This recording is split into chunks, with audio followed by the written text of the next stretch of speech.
Welcome, curious minds, to another deep dive. Tonight we're plunging into something really universal, I think, humanity's ancient fascination, dreams. Absolutely. Since, well, forever, cultures all over have seen dreams as these mysterious, maybe even enlightening windows into our subconscious. Right. They're not just random noise your brain makes at night, are they? There's this feeling they hold potential to show us truths about ourselves, maybe solve problems, offer insights. That's exactly it. The potential is huge. So, our mission in this deep dive is to really explore what dreams are, why we have them, what they could mean, and I think critically, how you can actually harness them for personal growth, maybe problem solving, even spiritual insight, perhaps. Definitely. And we're drawing on a lot of different threads here. Your sources cover personal dream journals, really ancient texts, modern psychological research, and even this cutting-edge stuff with AI interpreting dreams. It's quite a mix. It really is. So, if you've ever woken up thinking, what on earth was that about? Or if you're just curious about that hidden world when you sleep, well, you're in the right place. We want to give you a shortcut, basically. A way to get informed about dreams, packed with, hopefully, some surprising facts, psychological insights, and crucially, practical ways to understand your own nightly adventures. Okay, let's dive in. Where do we start? The history feels vast. It is vast, and it's striking how universal it is. I mean, you go back to the earliest civilizations, dreams were captivating. They were seen as this bridge, between the everyday and the mystical. Like in ancient Egypt. Exactly. Egypt's a great example. Dreams were often seen as divine messages, sometimes from Bes, the god who protected households. And they actually practiced something called dream incubation. Dream incubation, what's that? People would literally go sleep in temples, hoping the gods would send them an important, maybe an oracular dream. And get this, your sources mention the earliest known dream book, the Chester Beatty Papyrus. Wow, how old? It's from around 1350 BCE.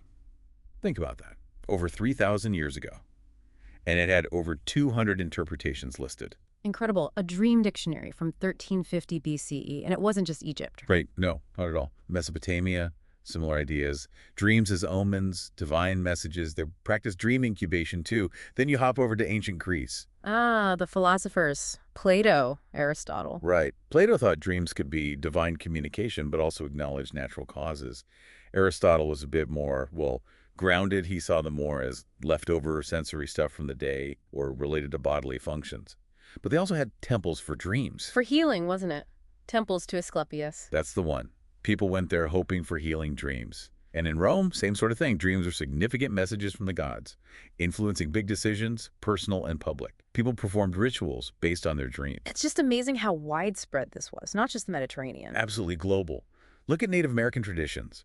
Dreams are often seen as actual visits to a spiritual world, sources of vital guidance, dream catchers. From the Ojibwe tradition, right? Yeah, designed to filter out bad dreams. That comes from this deep respect for the power of dreams.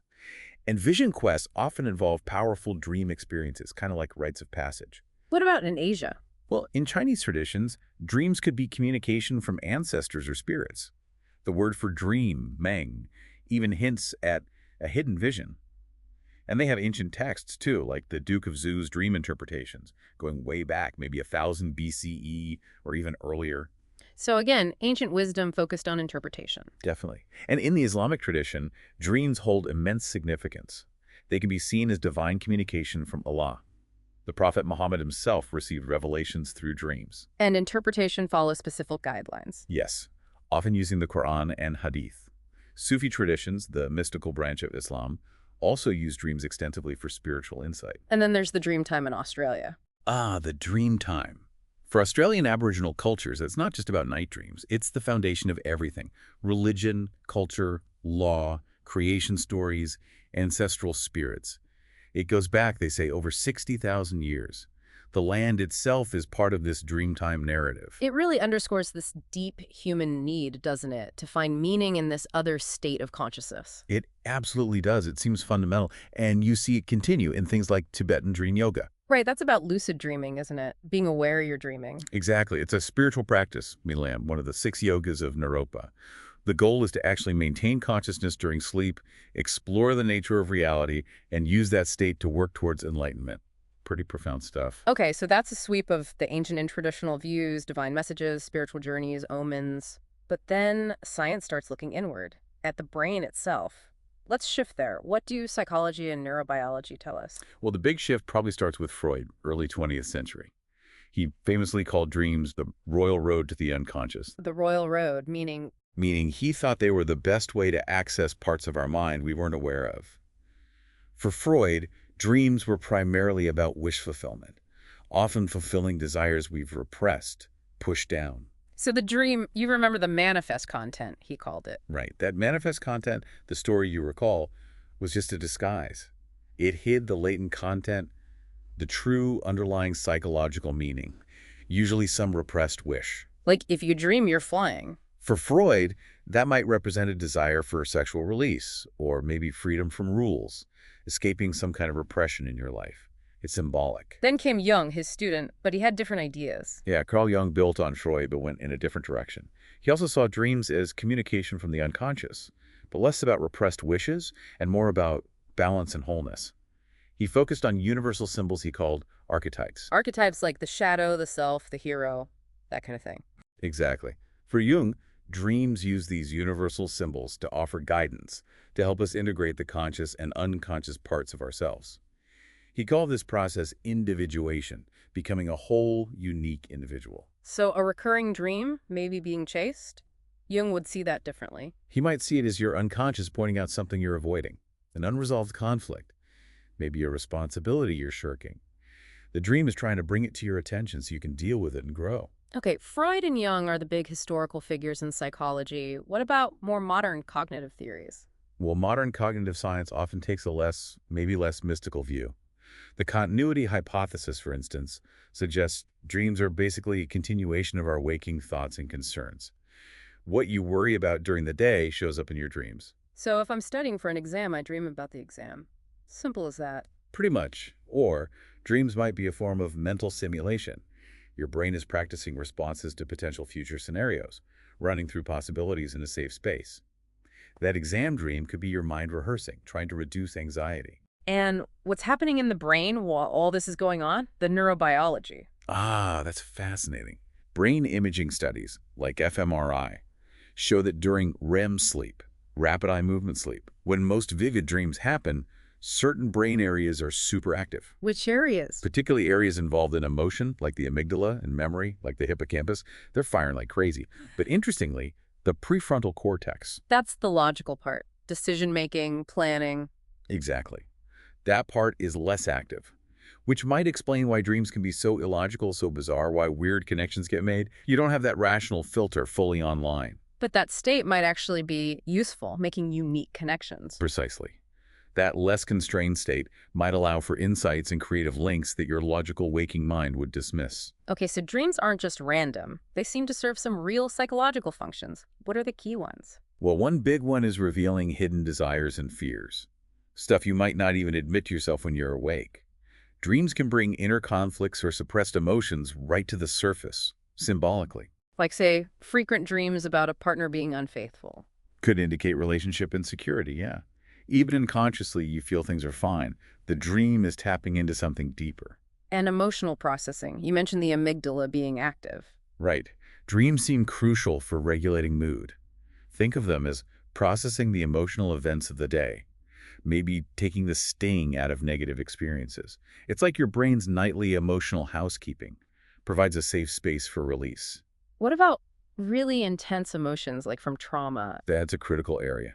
Recurring nightmares are a hallmark of PTSD. The thinking is that these aren't just torturous. They represent the mind's attempt, however difficult, to process and integrate the traumatic experience. Can that process be helped? Yes, actually. There are therapies, like imagery rehearsal therapy, where individuals learn to consciously change the nightmare narrative before sleep, gradually lessening its power. A war veteran's nightmares, for instance, might slowly transform from intense combat scenes to something more resolved over time with therapy. Beyond dealing with the negative, what about the positive? Problem solving, creativity. Huge potential there. Because the dreaming mind isn't bound by logic, it can tackle problems from completely different angles. History is full of anecdotes. Like the structure of benzene, Kekule's dream of a snake biting its tail. That's the classic example. But countless artists, writers, scientists report getting breakthroughs or ideas from dreams. They combine ideas in novel ways, sparking creativity. And memory. Do dreams help us remember things? It seems so, especially emotional memories. Dreams appear to play a role in consolidating memories, strengthening them, integrating them with what you already know. It helps you learn from experiences, especially the emotionally charged ones. So ultimately, just paying attention to your dreams boosts self-awareness. Massively. It's like getting personalized feedback from your subconscious. You start noticing patterns, understanding your emotional triggers better, uncovering concerns you might otherwise ignore. It's a powerful tool for self-discovery just by listening. Okay, I'm sold. Dreams are important. So how do we actually start working with them? Let's say someone listening barely remembers their dreams. What's the first step? Good question. Improving dream recall is key. The single most effective thing. Keep a dream journal. Or right by the bed. Exactly. Pen and paper or even a smartphone app. The moment you wake up, before you even move too much, jot down anything you remember. Fragments, feelings, images, colors. Doesn't matter how weird or incomplete, just get it down. Does it help to, like, try to remember? Yes. Setting an intention before sleep is surprisingly powerful. Just tell yourself clearly, tonight I will remember my dreams. It primes your subconscious. And when you wake up, don't jump out of bed. Try not to. Stay still for a moment. Keep your eyes closed if you can. Replay whatever fragments are there. Dreams fade incredibly fast, so capturing those first moments is crucial. And general sleep hygiene helps too, I assume? Relaxing bedtime routine? Oh, absolutely. Mm-hmm. Avoid stimulants like caffeine or alcohol close to bedtime. Create a calm routine. Better sleep quality usually means better dream recall. Okay, so we're remembering more dreams. How do we prepare ourselves to have more meaningful ones or understand them better? Cultivating mindfulness during your waking life is huge. That awareness tends to carry over into your dreams, making them more vivid, maybe more coherent. So being present during the day helps you be present in your dreams? In a way, yes. Also, think about your sleep space. Mm. Make it calm, dark, quiet, a sanctuary, really. Hmm. Limit screen time before bed. That blue light messes with melatonin production. Relaxation techniques before sleep. Definitely helpful. Yeah. Deep breathing, like the 4-7-8 method, where you inhale for 4, hold for 7, exhale for 8. Progressive muscle relaxation. Guided imagery. Mindfulness meditation. Anything that calms the mind and body prepares you for deeper, more receptive sleep. Right. Now let's get into the really powerful applications. Healing and problem solving. How can dreams actively help with that? Well, dreams act like a mirror, reflecting your inner state. A dream of a stormy sea, for example, might clearly symbolize inner turmoil. But the dream might also show you navigating that sea, offering clues for how to handle those feelings in waking life. So they don't just show the problem, but maybe solutions too. Often, yes. Or they provide emotional release. If you're someone who suppresses feelings, dreaming you're weeping in a garden might be a necessary catharsis. Dreams can also offer symbolic remedies. Maybe you dream of a wise old healer giving you advice or a special object. Can you interact with those symbols? You can try. Techniques like dream reentry, where you consciously try to re-enter a dream state while meditating on the dream, or dream dialogue, where you journal a conversation with the dream character, can help you explore the meaning more deeply. What about straight up problem solving? Like, I have a specific issue I need help with. That's where dream incubation comes in again, but this time, you're consciously posing the question. Before sleep, clearly formulate your problem or question. Write it down. Meditate on it. Ask your dreaming mind to provide insight. And it works. Sometimes remarkably well. You might wake up with a direct answer, a new perspective, or a creative solution presented symbolically.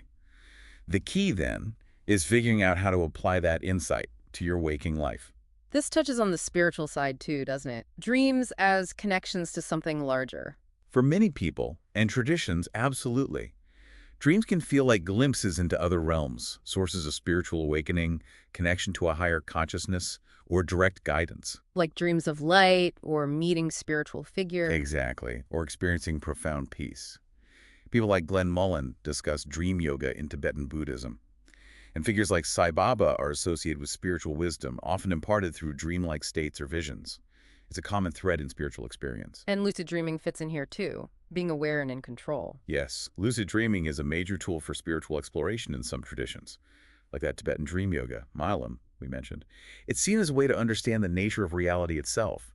Because if the dream world isn't real, what does that say about the waking world? So it's not just for fun, like flying around. It can be fun, but it's also used seriously for overcoming fears, confronting nightmares, while lucid creative problem solving within the dream, practicing skills, and yes, spiritual exploration. How do you even learn to do that? Reality checks. That's a common one. Regularly ask yourself, am I dreaming during the day? And perform a check, like looking at your hands. They often look distorted in dreams, or trying to push your finger through your palm.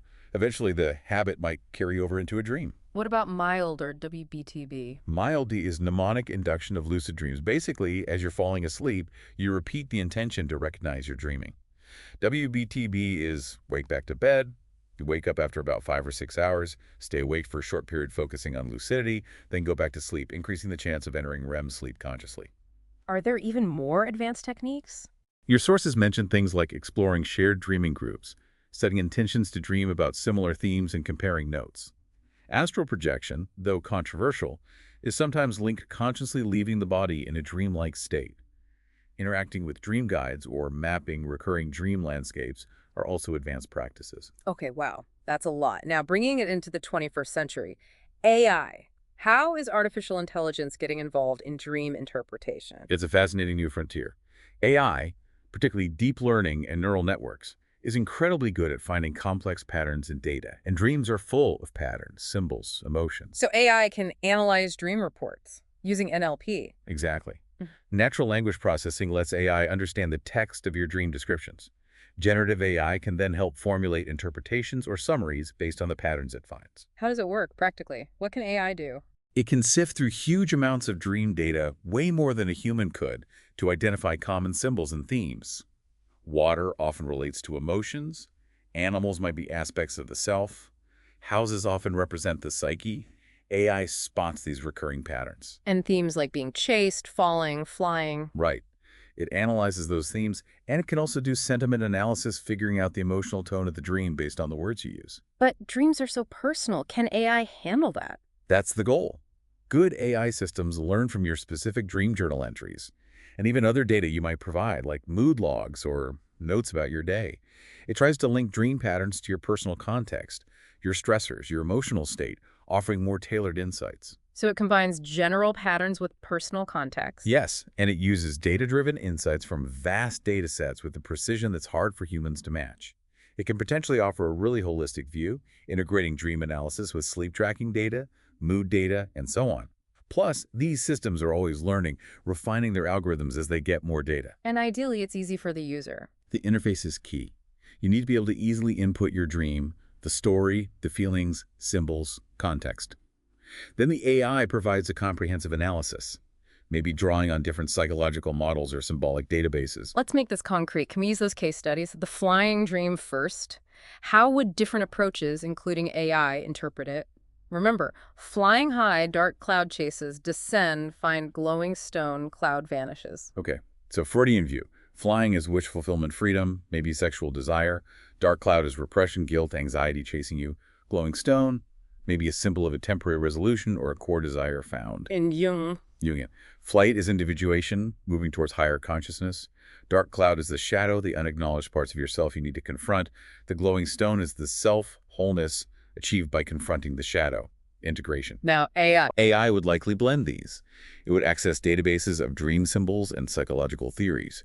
It would recognize flying as commonly linked to feelings of freedom or escape, being chased as anxiety or avoidance, finding treasure, the stone, as resolution or discovery. It might correlate the themes based on frequency in its database patterns of seeking autonomy, facing challenges, finding inner resources. Less personal than a therapist maybe, but broader in scope. Okay, now the recurring nightmare. Dark forest, night, footsteps, dread, running, can't escape. Right. Culturally, interpretations vary wildly. A Native American perspective might see the forest as a spiritual threshold, the footsteps an ancestor or spirit warning, or maybe a harmful influence. Chinese interpretation could link the darkness to yin energy imbalance, emotional darkness, the footsteps to negative forces or internal disharmony. Western supernatural might just say haunted forest, dark entity. Exactly. Deep symbolic meaning there. Now, AI pattern recognition takes a different tack. It focuses on the emotional pattern. Feeling trapped, pursued, helpless. It would correlate this with data. Maybe you logged high stress at work recently. Linking it to waking life stressors. Precisely. AI would identify the recurring theme of anxiety, avoidance, powerlessness, and connect it to potential real-world triggers you've provided or common human experiences. It might suggest practical advice. This pattern often links to feeling overwhelmed. Consider stress management techniques or addressing the source of conflict. It complements the symbolic views with data-driven, personalized, practical insights. Shows the power of a hybrid approach, really. So bringing this all together, how do we integrate dream work into daily life for the long haul? What are the real benefits? Consistency is key. Build simple routines, maybe just 5 minutes in the morning. Reflect, jot down something in your journal, even a feeling or a single image. And in the evening? Set that intention. I will remember. Or maybe pose a gentle question to your dreams. Perhaps a short meditation focusing on being open to dream insights. It doesn't have to be elaborate. And if you stick with it, what are the long-term payoffs? They can be profound. First, enhance self-awareness. You really start to understand your subconscious patterns, your true feelings, your hidden motivations and fears. It fuels personal growth. And emotional well-being. Definitely.